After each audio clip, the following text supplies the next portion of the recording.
2 கேள்விகளை சீஷர்கள் கேட்டது நம்ம பார்க்கிறோம். மத்தேயு 24 அதிகாரம். ஒரு வேளையில் ஒரு 1-2 வசனங்களை மட்டும் வாசித்துட்டு நம்ம இந்த ஷார்ட் லெசனுக்குள்ளாக போகலாம். மத்தேயு 24 2வது வசனம், இயேசு அவர்களை நோக்கி, இவைகளை எல்லாம் பார்க்கிறீர்களே, இவ்விடத்தில் ஒரு கல்லின் மேல் ஒரு கல் இராதபடிக்கு எல்லாம் இடிக்கப்பட்டு போகும் என்று மெய்யாகவே உங்களுக்கு சொல்லுகிறேன் என்றார் அப்படின்னு சொல்லி மத்தேயு 24 அதிகாரம் 2ஆம் வசனத்தில் பார்க்குறோம். ஒரு கல்லின் மீது ஒரு கல் இல்லாதபடி எல்லாம் இடிக்கப்பட்டு போகும் என்று எதை குறித்து ஆண்டவர் சொன்னார்? எருசலேம் தேவாலயத்தை குறித்து சொன்னார். அது எப்போ நடந்தது? ஏடி கிறிஸ்துவுக்கு பின் 70வது ஆண்டில் அது நடந்தது அப்படின்னு சொல்லி நம்ம பார்க்குறோம். ஒரு ஆக்கிரமிப்பு இருந்தது என்று சொல்லி நம்ம பார்க்குறோம். 3வது வசனத்தை வாசிக்கிறேன். பின்பு அவர் ஒலிவ மலையின் மேல் உட்கார்ந்திருக்கையில், ஒலிவ மலையில் அவர் இருக்கிறாரு. அவர் சில காரியங்களை ஆண்டவர் சொல்லுகிறத ஒரு நீண்ட பட்டியலாக மத்தேயு 24 வாசிக்கிறோம். அதனால அது ஆங்கிலத்தில் ஆலிவற்றின் டிஸ்கோர்ஸ் அப்படின்னு சொல்லுவாங்க. மவுண்ட் ஆஃப் ஆலிவ்ஸில் ஆண்டவர் பேசினது. சீஷர்கள் அவரிடத்தில் தனித்து வந்து, இவைகள் எப்பொழுது சம்பவிக்கும்? இவைகள் எப்பொழுது சம்பவிக்கும்? இவைகள்னா எவைகள்? இந்த ஆலயத்தில் ஒரு கல்லின் மீது ஒரு கல் இல்லாமல் போகும் நாட்கள் எப்போது சம்பவிக்கும் என்று கேட்குறாங்க. அது நல்ல கவனத்தில் வச்சுக்கணும்.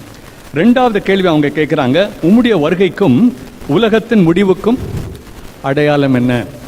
இது சொன்னதுக்கு ஒரே ஒரு காரணம், அவங்க ஒரு கேள்வி கேட்கல, அவங்க 2 கேள்வி கேட்டாங்க. ஒன்று, இந்த ஆலயத்தில் கல் மேலே கல் இல்லாமல் போகிறது என்னைக்கு நடக்கும் அப்படின்னு கேட்டாங்க. 2வது, உம்முடைய வருகைக்கும் உலகத்தின் முடிவுக்கும் அடையாளம் என்ன என்று கேட்டாங்க. ஏன்னா ஒரு வேளையில் அவங்க இதை 2ஐயும் ஒன்றா தான் பார்த்தாங்க. ஆண்டவருடைய வருகை வரும், அப்போ ஆண்டவர் சொன்ன இந்த காரியம் நடக்கும் அப்படின்னு சொல்லி அவங்க எதிர்பார்த்தாங்க. இப்போ ஆண்டவர் அதற்கு கொடுக்கிற பதிலில் 2 கேள்விகளை ஆண்டவர் பதில் சொல்லுகிறார். ஒன்று, ஒரு கல்லின் மீது ஒரு கல் இல்லாமல் போவது எப்போது என்ற அந்த கேள்விக்கும், உம்முடைய வருகைக்கும் உலகத்தின் முடிவுக்கும் அடையாளம் என்ன என்று சொல்றதுக்கும் ஆண்டவர் பதில்களை சொல்லுகிறார். நான் சண்டே கிளாஸ்லையும் கிளாஸ் எடுக்கிறேன். சண்டே கிளாஸில் சின்ன பிள்ளைங்களுக்கு ஆரம்பத்திலேருந்து நம்ம என்ன சொல்கிறோன்னா, இது பண்ணால் ஏசப்பா மோட்சம் கூட்டிகிட்டு போக மாட்டாங்கன்னு சொல்கிறோம். இல்லைன்னா என்ன சொல்கிறோம், இது பண்ணால் உனக்கு நரகம் அப்படின்னு சொல்கிறோம். நிறைய நேரம் நம்ம இந்த சின்ன சண்டே கிளாஸ்லேருந்தே என்ன புரிஞ்சுக்கிட்டோம் அப்படின்னா, நம்ம எங்கே போகணும்? மோட்சம் போகணும். எங்கே எஸ்கேப் ஆகணும்? ஹெல்ல எஸ்கேப் பண்ணணும் அப்படின்னு சொல்லி. ஒரு வேளையில் நம்முடைய வாழ்க்கையே இட்ஸ் அபவுட் எஸ்கேப்பிங் ஹெல். நரகத்தை எப்படி ஸ்கிப் பண்ணுறது, பைபாஸ் பண்ணுறது, எப்படி வானத்துக்கு போயிடலாம் அப்படின்னு சொல்லி தான் நம்ம யோசிக்கிறோம். இன்னைக்கு காலையில் சொன்ன காரியத்தை கேட்கும்போது எனக்கு மனதில் வந்தது. இன்னைக்கு காலையில் 2 பேர் பேசினதில் ஒரு சுருக்கமாக நான் ஒன்று சொல்லணும் அப்படின்னு நான் நினச்சேன்னா, எனக்கு if there is one line which underscores what was taught in the morning, it is not about knowing, it is about living. நாம் எதை தெரிந்திருக்கிறோம் என்பது அல்ல, எப்படி வாழுகிறோம், எப்படி வாழணுன்றது தான் நம்ம இன்றைக்கும் கற்றுக்கொண்டிருக்கிறோம். வருகையின் வெளிச்சத்தில் வாழ்வது எப்படி, வருகையை எதிர்பார்த்து வாழ்வது எப்படி அன்னு சொன்னாங்க. வருகையின் பொருத்தத்தில், நம்ம வருகைக்கு தான் போகிறவங்க அப்படின்னா எப்படி வாழணும். இன்றைக்கி சாயங்காலம் ட்ரெயின் அப்படின்னு சொன்னால் நம்ம எப்படி இருப்போம்? வீட்டுக்கு வெளியே சும்மா விளையாண்டுருப்போமா, இல்லைன்னா பேக் பண்ணிகிட்ருப்போமா, இல்லையா? இல்லைனா அதற்கான ஆயத்தங்கள், இல்லைனா நம்ம முடிக்க வேண்டிய சில வேலைகள் முடித்துட்டு போனோம் அப்படின்னு சொல்கிறது. ஸோ ஒரு சாராம்சம் இன்னைக்கு காலையில் நான் புரிந்து கொண்டது, எதை தெரிந்திருக்கிறோம் என்பது அல்ல, எப்படி வாழ்கிறோம், அவர் வருகையை எதிர்பார்த்து வாழ்கிறோமா, அந்த பொருத்தத்தில் வாழ்கிறோமா அப்படின்றது ஒரு சுருக்கமான statement. It's not about knowing, it's about living. இன்னொன்று நான் காலையில் என்னுடைய மனதில் எடுத்துக்கொண்ட நோட்ஸ் என்ன அப்படின்னு சொன்னால், வருகையை எதிர்பார்த்து வாழுகிறோம் அப்படின்னா நமக்கு வேறு வேலை இல்லை அப்படின்னு அர்த்தம் இல்லை. வருகையை எதிர்பார்த்து வாழுகிறோம் என்பது இங்கே முடிக்கிறதுக்கு ஆண்டவர் சில வேலைகளை நமக்கு கொடுத்திருக்கிறார். அப்படி 2 காரியம் இருக்குது. வருகையை எதிர்பார்த்து வாழுகிறோம், நம் அழைப்பு வரும் முன்னர், ஒரு வேளையில் மரணமோ இல்லைன்னா ஆண்டவருடைய வருகையோ, நம்ம அழைப்பு வரும் முன்னர் நாம் இங்கு நிறைவேற்ற வேண்டிய காரியங்களையும் முடிக்க அர்ப்பணிக்கப்பட்டிருக்கிறோம் அப்படின்ற அந்த 2 சுருக்கமான நோட்ஸ் என்னுடைய மனதிலிருந்து நான் சொல்லிக்கொள்கிறேன். இப்போ நீங்கள் 5ஆம் அதிகாரத்தை எடுத்துக்கலாம் உங்கள் புக்ஸில். சாப்டர் 5, 2ஆம் வருகைக்கான அடையாளங்கள். இந்த வருகைக்கான அடையாளங்கள் அப்படின்னும் போது ஒரு வேளையில் நம்ம இன்னொரு சுவாரஸ்யமான செய்தியை கேட்க போகிறோம் அப்படின்னு நினச்சிடாதீங்க. நான் அந்த சயின்ஸ் ஆஃப் தி எண்ட் டைம்ஸோட எக்ஸ்பர்ட்டும் இல்லை. நான் நினைக்கிறேன் நாங்கள் யாரும் அதில் எக்ஸ்பர்ட்ஸ் இல்லை. அதனால் ஏதோ ஒன்று தெரியாத ஒன்றை சொல்ல போகிறதில்ல. ஆண்டவர் வருகைக்கு ஏதோ ஒன்று சொல்ல போகிறாங்க அப்படின்றது இல்லை. காலமாக அநேக காரியங்கள் வந்தது. 5வது அதிகாரத்தில் 1வது பாயிண்ட் பார்த்தீங்க அப்படின்னு சொன்னால், உலக அரங்கில் அநேக காரியங்களை போட்டிருக்காங்க. சுருக்கமாக வாசிக்கிறேன். போர்களின் தீவிரிப்பு, இன கலவரங்கள். இன்றைக்கி எத்தனை போர் நடக்குது? இப்போ இன்றைக்கி நம்ம பேசும்போது எத்தனை போர் நடக்குது? பெருசாக சொல்ல போனால் 2. அதற்கு மேலே நியூஸ் பார்க்குறவங்களுக்கு தெரியலாம். ஒன்று என்னது? Russia Ukraine. இன்னொன்று இஸ்ரேல் காசா. யுத்தம் இன்றைக்கி மட்டும்தான் நடக்குதா? யுக்ரைன்லேருந்து ஜெலன்ஸ்கி ட்ரம்ப்பை பார்த்துட்டு போகும்போது ட்ரம்ப் சொன்னார், I don't want another world war 3 அப்படின்னார். இன்னொரு உலகப்போர் வேண்டாம் அப்படின்னு சொன்னார். அப்படின்னா நான் எது சொல்ல வரேன், நம்ம உலகப்போர் 3வது உலகப்போர் வருமோ என்று யோசிக்கிற இந்த நாட்களில் புதுசாக போர் வரல. உலகப்போர் 2 வந்தது, உலகப்போர் 1 வந்தது. இந்த யுத்தங்கள் அன்றும் நடந்தது, இன்றும் நடக்கிறது. சிலர் இப்படி யோசிக்கிறாங்க, போர்களின் தீவிரிப்பு ஜாஸ்தி ஆயிடுச்சு அப்படின்னு யோசிக்கிறாங்க. கலவரங்களின் தீவிரிப்பு, the frequency, the aggravation, it's much higher, the volume is much higher. நான் யோசிக்கிறேன், ஒரு காலத்தில் நம்ம ஹிட்லரை வந்து அநேகம் பேரை கொன்று குவிச்சிட்டான் அப்படின்னு யோசித்தோம். ஆனால் இன்றைக்கி நம்ம காலத்திலேயே யுக்ரைனில் இவ்வளோ பெரிய படுகொலை நடக்கிறது. கிறிஸ்தவர்கள் எப்படி பார்க்குறாங்கன்னு தெரியல. ஆனால் எப்படி பார்த்தாலும் காசாவில் ஒரு பெரிய படுகொலையும் நடந்து தான் கொண்டிருக்கிறது. அதனால் யுத்தங்கள் என்பது அன்றும் இருந்தது, இன்றும் இருக்கிறது. சிலருடைய பார்வையில் அது தீவிரித்து கொண்டு இருக்கிறது அப்படின்னு சொல்லி பார்க்குறோம். அடுத்தது போவோம். ஆன்ம தளத்தில் 2 காரியங்களை நம்ம பார்க்கிறோம். ஒன்று உபத்திரவம் அப்படின்னு சொல்லி பார்க்குறோம். இந்த 5ஆம் அதிகாரத்தில் 2வது பாயிண்டில் ஆன்ம தளத்தில் என்ன நடக்குது அப்படின்னு சொல்லி பார்க்கும்போது, எவரும் தப்ப முடியாத பெரும் உபத்திரவம் அப்படின்னு பார்க்குறோம். 4வது பாயிண்டில் பார்க்குறோம் அநேகரின் விசுவாச பின்மாற்றம். சரி, எனக்கு இந்த கேள்வி வந்திருக்கு, உங்களுக்கு வந்திருக்கான்னு தெரியல. ஒரு வேளையில் உபத்திரவம் வந்ததுன்னா நம்ம நிற்க முடியுமா நம்மளால்? ஒரு வேளையில் ஜீவனை கொடுத்தால்தான் நான் கிறிஸ்தவன் என்று என்னை அடையாளப்படுத்த முடியும் என்றால் ஜீவனை கொடுப்பதற்கும் நம்ம ஆயத்தமாக இருப்போமா அப்படின்ற ஒரு கேள்வி வந்திருக்கிறது. இன்றைக்கி நம்ம பேசுகிற இந்த நேரத்திலே உங்களுக்கு தெரியும், அநேக ஸ்டேட்ஸில், நிறைய மாநிலங்களில் ஆன்டி கன்வர்ஷன் லா இருக்குது. ஒருவர் என்கிட்ட சொல்லிட்டு இருந்தார், ஒரு வீட்டில் 2-3 பேர் வந்தாங்களாம். வந்து நீங்களாம் கிறிஸ்டின்ஸா அப்படி இப்படின்னு கேட்டுட்டு எனக்கு ஒரு பைபிள் கொடுங்க அப்படின்னு கேட்டு பைபிளையும் வாங்கிட்டு போயிட்டு அப்புறம் கேஸ் கொடுத்தாங்களாம், இவங்க எங்களை கிறிஸ்தவர்களாய் மாற்ற முயற்சி செய்தார்கள் அப்படின்னு சொல்லி. இன்றைக்கும் நமக்கு தெரியாதது அல்ல கிராம் ஸ்டெயின்ஸ் என்பது. பட் இன்றைக்கும் இந்த உபத்திரவங்கள் இருக்க தான் செய்யுது. ஆனால் எது ஆச்சரியமாக இருந்தது என்றால், தமிழ்நாட்டிலையும் சில இடங்களில் ஒரு கிராமம், எனக்கு பேர் மறந்துடுச்சு, அந்த கிராமத்தில் கிறிஸ்தவர்கள் ஆனதுனால அவர்களை கிராமத்துக்கு புறம்பாக்கி இருக்கிறார்கள் அப்படின்னு கேட்குறது நம்ம தமிழ்நாட்டில் இப்படி இருக்குமா அப்படின்றது ஒரு ஆச்சரியமாக தான் இருக்குது. அதனால் உபத்திரவங்கள் இருக்க தான் செய்கிறது. இது ஒரு பக்கம். இன்னொரு பக்கம், உபத்திரவத்தில் கூட ஒரு வேளையில் நம்ம விழித்து கொள்ளலாம், சுகமாக இருக்கும்போது விழித்து கொள்வது கஷ்டம். இந்த பாயிண்டில் 2 வருது. ஒன்று உபத்திரவம், இன்னொன்று விசுவாச பின்மாற்றம். இந்த விசுவாச பின்மாற்றம் கஷ்டங்களின் மத்தியில் இருப்பதை விட சுகத்தின் மத்தியில் இந்த பின்மாற்றம் இருப்பதற்கு சாத்தியம் அதிகம்.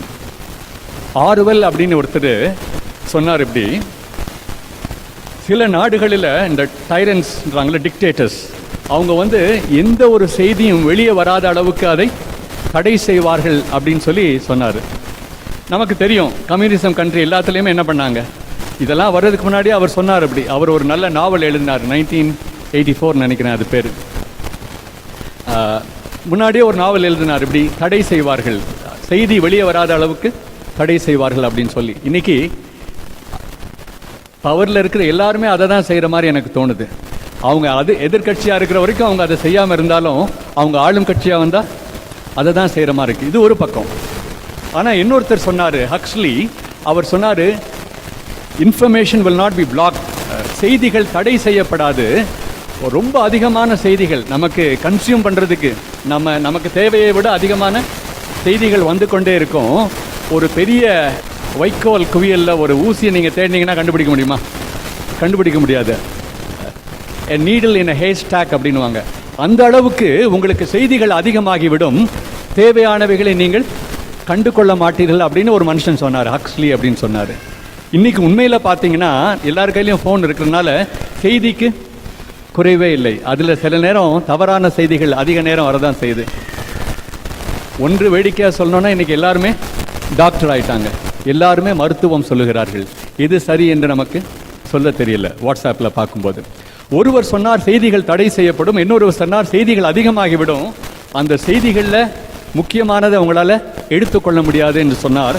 இதை எதுக்கு சொல்கிறேன் அப்படின்னா, உபத்திரவத்திலும் நமக்கு சோதனை வரலாம், உபத்திரவமே இல்லாமல் ரொம்ப சுகமாக இருக்கிறதுனாலையும் நம்ம விசுவாசத்தில் குன்றி போகலாம் என்பதை மனதில் வைத்துக்கொள்ள வேண்டியது இருக்கு. மூன்றாவது, சபைகளில் ஒரு சீரழிவு வரும் அப்படின்னு போட்டிருக்கு. கள்ள தீர்க்கதரிசிகள், கள்ள போதகர்கள் மேல் பூச்சாக ஒரு பேண்டேஜ் போட்டு நீங்கள் நல்லா இருப்பீங்க, நீங்கள் சுகமாக இருக்கிறீங்க அப்படின்னு சொல்லுகிற செய்தியும் செய்தியாளர்களும். குறி சொல்வதற்காக அல்ல, என்னோட ஒரு நல்ல க்ளோஸ் ஃப்ரெண்ட் வெளிநாட்டில் இருக்கிறாரு, போதகராகவும் இருக்கிறார், வேலை செய்து கொண்டே. நான் அவர்கிட்ட கேட்பேன், எப்போ பார்த்தாலும் கஷ்டங்களை குறித்து கஷ்டம் சரியாயிரும்னு சொல்லி ஜெபம் பண்ணிகிட்டே இருக்கீங்களே, செய்தி கொடுத்துட்டே இருக்கீங்களே, எப்படி வாழ்வது என்று சொல்லி செய்து கொடுக்க வேண்டாமா அப்படின்னு சொல்லி. நான் நினைக்கிறேன் கஷ்டம் நிஜம்தான், ஆனால் கஷ்டம் மாறிடும், உன் துக்க நாட்கள் மாறி போகும், இன்றே நான் அதை திருப்புவேன், இன்றே இரத்த தண்ணியாய் நீ பெறுவ அப்படின்னு சொல்கிற செய்தியை இன்றைக்கும் கேட்டு நாளைக்கும் கேட்டு அடுத்த வருஷமும் கேட்கணும் அப்படின்னு சொன்னால் ஒருவேளையில் அது ஆறுதலை தரலாம். இந்த நாளைக்கும் நாளைய தினத்திற்கும் அடுத்த வருஷத்துக்கும் நடுவில் நம்ம என்ன செய்ய போகிறோம்? அதுதான் இன்னைக்கு காலையில் சொன்னாங்க, வருகைக்கு ஆயத்தம் என்பது வருகையை எதிர்பார்த்திருப்பது மாத்திரமல்ல, நாம் அவரோடு ஒரு நாள் இருப்போம் என்பது மாத்திரமல்ல, அவர் என்னை அழைக்கும் முன்பாக, மரணத்தின் மூலமாகவோ அவர் வரும்போதோ என்னை அழைக்கும் முன்பாக எனக்கு என்று அவர் பணித்திருக்கிற வேலையை நான் செய்கிறேனா, அதை அறிந்திருக்கிறேனா என்பது ரொம்ப முக்கியம். ஆறுதல் தேவைதான், ஆறுதலின் செய்திகளும் தேவைதான். ஆனால் நம்ம ஆறுதலை மாத்திரம் இந்த வேதத்திலிருந்து எடுத்துக்கொள்கிறோமா, இல்லைன்னா நம்ம ஆண்டவர் நமக்கு என்ன சொல்லுகிறார் என்று பார்க்கிறோமா அப்படின்னு சொல்லி. என்னுடைய வயதான தாயார் சுகம் பலவீனம் அப்படின்னு சொல்லி நான் ஆண்டவர்கிட்ட சொல்லிகிட்டே இருக்கேன், நீங்கள் எனக்கு சுகம் தந்துட்டீங்கன்னு சொல்லிகிட்டே இருக்கேன் அப்படின்னு சொல்லும்போது நான் சொல்கிற காரியம், எனக்கு சுகம் தந்துட்டீங்க நீங்கள் சொல்லிகிட்டே இருக்கிறதுனால சுகம் வரணுன்ற அவசியம் இல்லை. அவர் சுகம் தருகிற தேவன். எனக்கு சுகம் தந்திருக்கீங்க அப்படின்னு சொல்லிகிட்டே இருந்தால் நம்ம மனதெல்லாம் எங்கே இருக்கு? நான் சுகமாக இல்லை என்பதில் இருக்கிறது. அப்படி அல்ல, அதை தாண்டி சுகம் தேவை. மனிதன் கஷ்டப்படும் போது ரொம்பவே நொந்து போகிறான். அது ஒவ்வொருத்தரும் ஒவ்வொரு ஃபேஸ் ஆஃப் லைஃப்பில் பார்த்துருப்பீங்க. அதனால அது தேவையில்லை என்பது சொல்லலை. அதை தாண்டி தேவனை பார்க்கும்போது அதற்கு தேவையான சுகத்தையோ பலனையோ தைரியத்தையோ உதவிகளையோ தருவதற்கு அவர் வல்லவர். இன்னைக்கு உலக சைக்காலஜி கூட சொல்லும், நம்ம ஒன்றையே நினைத்துட்டு இருந்தோம்னா நம்ம மைண்ட் அதை தான் சுற்றிட்டு இருக்கோம். ஆனால் ஆண்டவர் ஒன்றை நினைக்க சொன்னார், உத்தமமானவைகள் எவைகளோ, மேன்மையானவைகள் எவைகளோ, எல்லாவற்றுக்கும் மேன்மையான தேவன் அவர். அவரை சிந்திக்க அழைக்கப்பட்டிருக்கிறோம். இதெல்லாம் எதுக்கு சொல்கிறேன் அப்படின்னு சொன்னால், இன்னைக்கு கிறிஸ்துவின் வருகையை எதிர்பார்த்திருக்கும் போது சில அடையாளங்களை ஆண்டவர் சொன்னார். யுத்தங்களை குறித்து சொன்னார், ஆன்ம தளத்தில் உள்ள போராட்டங்களை சொன்னார், உபதேசத்தின் குழப்பங்களையும் விசுவாசத்தின் பல பரீட்சையும் கூட சொல்லுகிறார். இந்த வசனம் எனக்கு ஆங்கிலத்தில் நினைவு வருகிறனால் சொல்கிறேன். All things work together for good to those who love him who are called according to his purpose. அவரை நேசிக்கிறவர்களுக்கு, அவருடைய சித்தத்தின்படி அழைக்கப்பட்டவர்களுக்கு எல்லாம் நன்மையாய் வரும் அப்படின்னு சொல்லி ஒரு வசனத்தை நம்ம பிடிச்சுக்கிறோம். நன்மை என்பது எனக்கு தெரியுமா, அவருக்கு தெரியுமா? நன்மையானது எனக்கு தெரியும் என்று சொன்னால் நம்ம அந்த நன்மையை டிஃபைன் பண்ணிட்டோம். நன்மையானது அவருக்கு தெரியும் என்றால் அவர் நம்மை எதில் அனுப்புகிறாரோ, எந்த சூழ்நிலைகளின் வழியாய் நம்மை கொண்டு செல்கிறாரோ அவை எல்லாமே நன்மைதான். அவர் எல்லாவற்றையும் நன்மையாக திருப்புவார் என்று அவர் மீது நம்பிக்கை வைத்திருக்கிறோம். நான் சொல்றது ஒன்று தான், எல்லாம் நன்மையாகும் என்று ஆண்டவர் சொன்னார். அந்த நன்மைக்கு டெஃபினிஷன் நம்ம கொடுத்தோன்னா நம்ம வியூவில் ரொம்ப கொஞ்சமாக இருக்கும். ஒரு நாள் எனக்கு வேலை போகலாம் என்ற ஒரு சூழ்நிலை வரும்போது நான் யோசித்தேன், இந்த கம்பெனியில் அந்த வேலையை வைத்து கொள்ளணும்னா என்ன செய்யணும் அப்படின்னு சொல்லி. அப்போ நான் யோசித்தேன், எனக்கு தெரிவதை விட இந்த கம்பெனியில் வேலை செய்யணுமா, இன்னொரு கம்பெனியில் வேலை செய்யணுமான்றது யாருக்கு நல்லா தெரியும்? அவருக்கு நல்லா தெரியும். அதனால நான் இதை தான் செய்யணும் அப்படின்ற அவசியம் எனக்கு இல்லை, இல்லைன்னா அந்த ஒரு கட்டாயத்திற்குள்ளே போகக்கூடாதுன்னு நான் நினச்சேன். நான் ஏதோ விசுவாசத்தில் பெரியவன் என்பதற்காக சொல்லலை. நம்ம எல்லாருக்கும் அந்த மாதிரி ஒரு போராட்டங்கள் வரும். அப்போல்லாம் நம்ம யோசிக்க வேண்டியது, என் பார்வைக்கு இது நன்மையாய் தெரிகிறது, ஆனால் என்னுடைய பார்வை மிகவும் ஷார்ட். நான் அப்படி தான் யோசித்தேன். நான் ஒரு உதாரணத்துக்கு தான் சொல்கிறேன். இந்த கம்பெனியில் என்ன வாய்ப்பு இருக்குது, எனக்கு என்ன வாய்ப்புகள், வேறு வாய்ப்புகள் இருக்குது அப்படின்னு சொல்லி என் பார்வைக்கு தெரிந்தது ரொம்ப குறைவு. நான் ஒரு சின்னவன், எனக்கு தெரிந்தது ரொம்ப குறைவு. சிலரை போல் நம்ம எல்லாருக்கூடையும் கனெக்ட் பண்ணி அங்கே ஒரு மேனேஜர், இங்கே ஒரு ஹெட் ஆஃப் டிபார்ட்மெண்ட் அப்படிலாம் கனெக்ட் பண்ணி ஒருத்தர் இல்லைனா ஒருத்தர் பிடிச்சிக்கலாம் அப்படின்லாம் நம்ம யாரையும் கனெக்ட் பண்ணல. ஆனால் நம்ம பார்வை குறைவு. ஆனால் ஒரு நீண்ட பார்வை கொண்ட தேவன் இருக்கிறார். அவர் நமக்கு நன்மையை எதிர்பார்த்திருக்கிறார். அவர் செய்ய நினைத்தது ஒன்றும் தடைபடாது. இதெல்லாம் இந்த சரியான போதனைகள் நமக்கு இல்லைன்னு சொன்னால் போராட்டம் எல்லாருக்கும் வரும். அந்த போராட்டம், உனக்கு போராட்டமே வராதுன்னு சொல்லி நம்ம ஆறுதல் அடைய விருப்பப்படுகிறோமா? இல்லைன்னா ஆண்டவர் எனக்கு எதை பணித்திருக்கிறாரோ அதற்கான பலனை அவர் தருகிறார். இன்றைக்கும் இந்த உலக வாழ்விலும் நித்தியத்திற்கும் அவர் போதுமானவர். அந்த கண்ணோட்டத்தில் நம்ம இந்த சயின்ஸ் ஆஃப் இஸ் கம்மிங் அடையாளங்களை பார்க்க வேண்டியது இருக்கிறது. இன்னைக்கு ஒரு அடையாளம் என்னன்னா, நம்ம இந்த உலகத்தை எப்படி ஆதாயப்படுத்தி கொள்ளலாம். ஆங்கிலத்தில் சொல்லுவாங்க, have the cake and eat it also. கேக்கும் கையில் இருக்கணும், சுவையாகவும் இருக்கணும். இருக்க முடியுமா? கேக் சாப்பிட்டு சாப்பிட்டு என்ன ஆயிரும்? கேக் இல்லாமல் போயிடும். சில நேரம் ஒரு லட்டு சாப்பிட்டுட்டு அடுத்த லட்டு இல்லையேன்னு தேடி இருக்கீங்களா? ரெண்டும் பண்ண முடியாது. ஆனால் we want to have the cake in the hand and eat it also. பரலோகமும் வேணும், இந்த உலகமும் வேணும். ஆண்டவர் சொல்லுகிறார், நித்தியத்தை நமக்காக வைத்திருக்கிறார். அது நம்ம எல்லாருமே ஒத்துக்கிறோம் ஓரளவுக்கு அங்கே போகணும்னு சொல்லி. ஆனால் அதனால் இங்கே எப்படினாலும் இருக்கலான்றது இல்லை. அதற்கு முன்பாக ஆண்டவர் எனக்கு ஒரு வேலையை வைத்திருக்கிறார் அப்படின்ற அந்த கண்ணோட்டத்தோடு நம்ம இந்த அடையாளங்களை பார்க்க வேண்டியது இருக்குது. நம்ம சொன்னதற்கு காரணம் 3வது புள்ளியில் சபைகளின் சீரழிவு விசுவாச பல பரீட்சை. நம்மளோட விசுவாசம் சோதிக்கப்படும். ஒரு வேளையில் ரொம்ப செல்வமாக இருக்கிறதுனால, ரொம்ப சீரும் சிறப்புமாக இருக்கிறதுனாலையும் சோதிக்கப்படலாம். நாம் கஷ்டங்களின் வழியாக போகும்போதும் சோதிக்கப்படலாம். வேதத்தில் ஒரு 2 வசனங்களை பார்ப்போம். 24 6வது வசனம், யுத்தங்களின் செய்திகளையும் கேள்விப்படுவீர்கள், கலங்காதபடி எச்சரிக்கையாயிருங்கள், இவைகளெல்லாம் சம்பவிக்க வேண்டியவைகளே, ஆனாலும் முடிவு உடனே வராது. நல்லா கவனிங்க, இந்த அதிகாரத்தை அப்படியே பார்த்துட்டு வந்தீங்கன்னா அப்போ எப்போ தான் முடிவு வரும்ன்றதையும் நம்ம பார்க்கணும். ஆனாலும் முடிவு உடனே வராது அப்படின்னு பார்க்குறோம். 8வது வசனம், ஒரு வசனத்தை ஸ்கிப் பண்ணிட்டோம். அது சொல்லு, இவைகளெல்லாம் வேதனைகளுக்கு ஆரம்பம், ஆனாலும் முடிவு உடனே வராது அப்படின்னு சொல்லிட்டு இன்னும் சில பிரச்சனைகளை போட்டுட்டு இவைகளெல்லாம் வேதனைகளுக்கு ஆரம்பம். அப்போ எப்போ தான் முடிவு வரும்? ஒருவேளையில் அந்த பதிலை மாத்திரம் பார்த்து நம்ம இந்த சாப்டரை நிறைவு செய்யலாம். முடிவுக்கு 2 சைன்ஸ் இருக்குது பைபிளில். அதாவது நம்ம இப்போ தான் வாசித்தோம் இல்லையா, 6வது வசனத்துலையும் 8வது வசனத்துலையும் முடிவு உடனே வராது.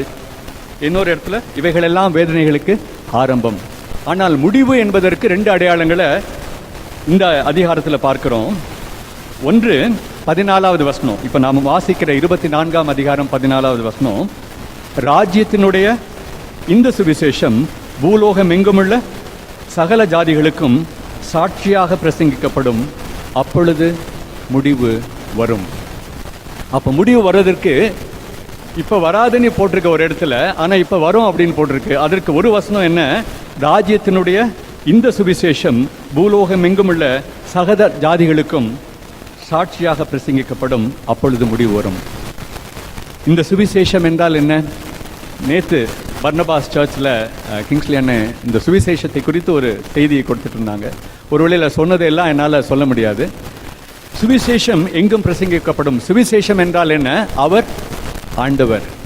அவர் ஆண்டவர் என்றால் என்ன? அவர் என்னை படைத்தவர், அவர் முழு உலகத்தையும் படைத்தவர், பாவத்தில் விழுந்த என்னை மறுபடியுமாய் தூக்கி எடுத்தவர், எனக்காக குமாரனுடைய ஜீவனையே தந்தவர்.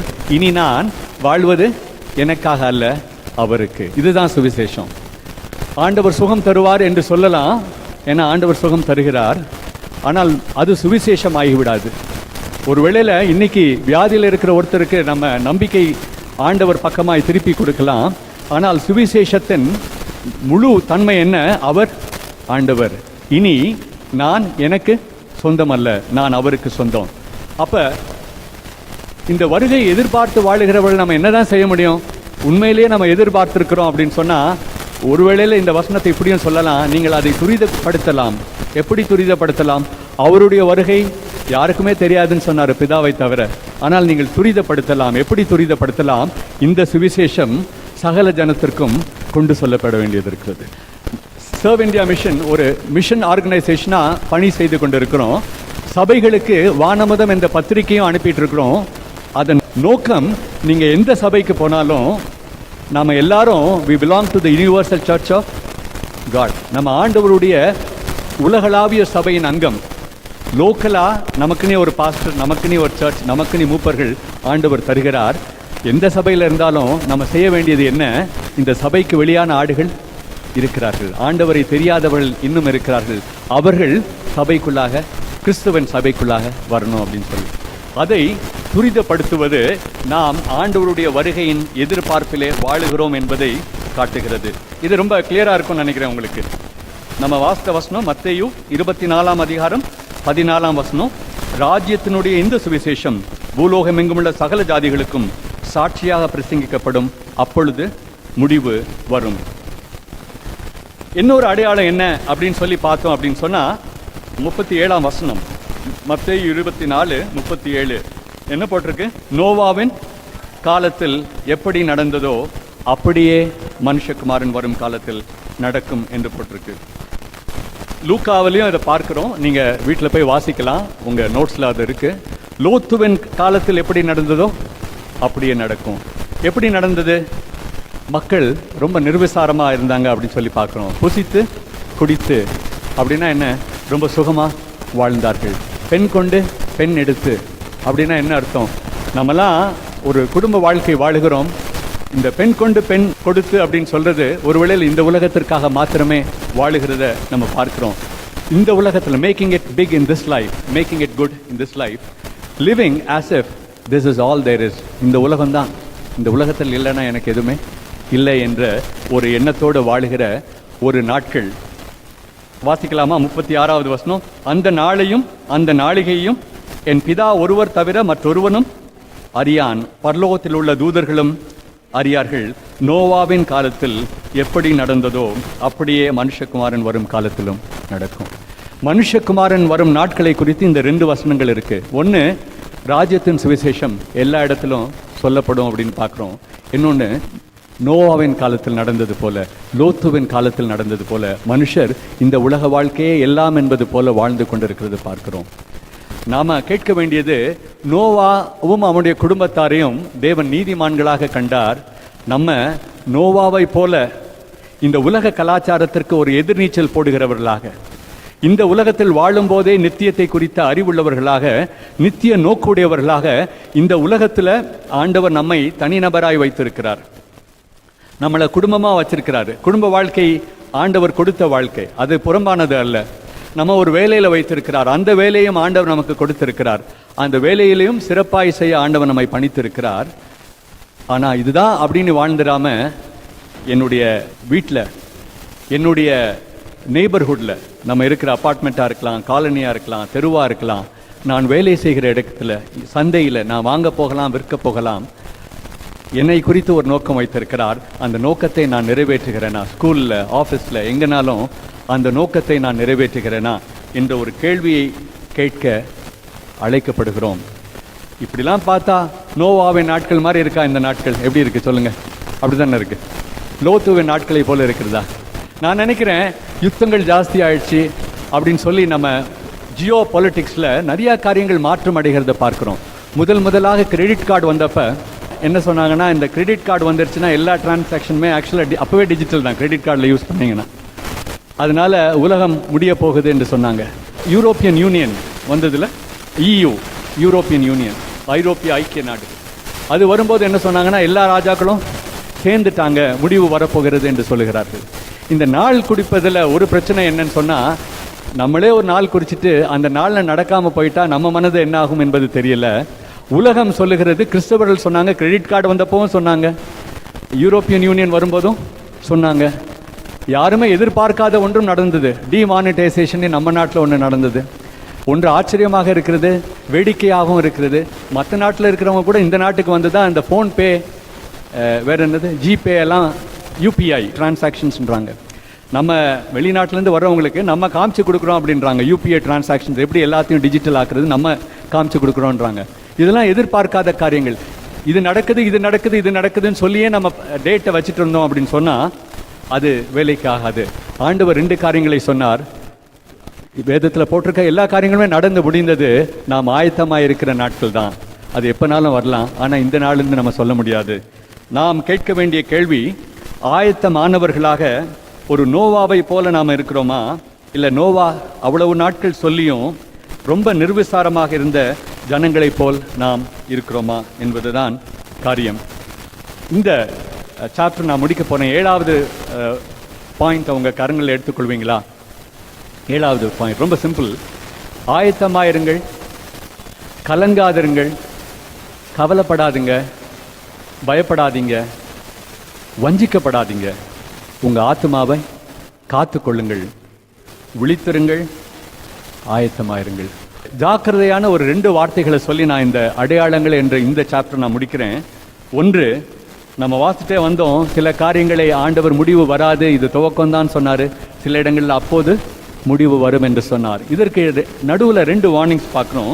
13வது வசனம், மத்தேயு 24:13. முடிவு பரியந்தம் நிலை நிற்பவனே ரட்சிக்கப்படுவான். எப்போவுமே முடிவு பரியந்தம் நிற்கிறது தான் கஷ்டம். முடிகிற வரைக்கும் நிற்கிறது தான் கஷ்டம் இல்லை? ஒரு ஆராதனைனாலும் முடிகிற வரைக்கும் நிற்கிறது கஷ்டம். காலையில் சண்டே சர்வீஸ்னாலும் முடிகிற வரைக்கும் நிற்கிறது கஷ்டம். ஒரு 1 டே ப்ரோக்ராம்னாலும் நிற்கிறது கஷ்டம். பட் இங்கே அதை பற்றி சொல்லலை. நாம் ஆண்டவருக்குள்ளே நிலைத்திருக்கிறோமா? முடிந்தால் வீட்டில் ரோமர் 8ஆம் அதிகாரத்தை போய் வாசித்து பாருங்கள்.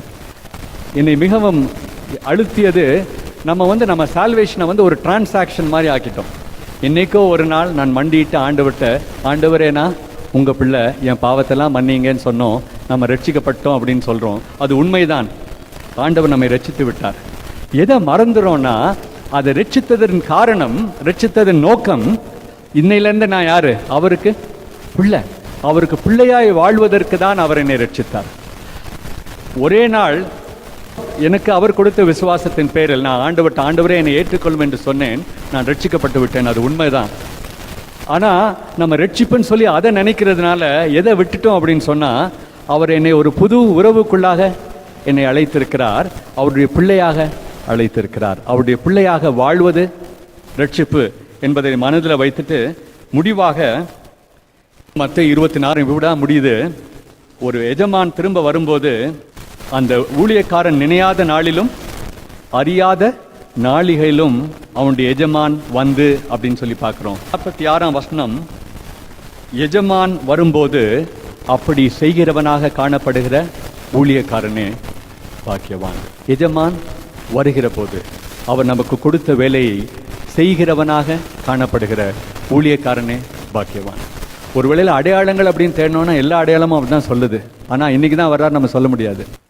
லோத்துவின் காலத்தில் நடக்கிறது தான் நடக்குது, நோவாவின் காலத்தில் நடக்குது தான் நடக்குது. உண்மைதான், போர் என்றும் இல்லாத அளவுக்கு ஜாஸ்தி ஆயிடுச்சு. earthquakes, ஃபயர், யூஎஸில் ஒரு ஃபயர். ஆச்சரியமாக இருக்குது. சென்னையில் தான் மழை வந்தால் நம்ம கதி கலங்கிறோம்.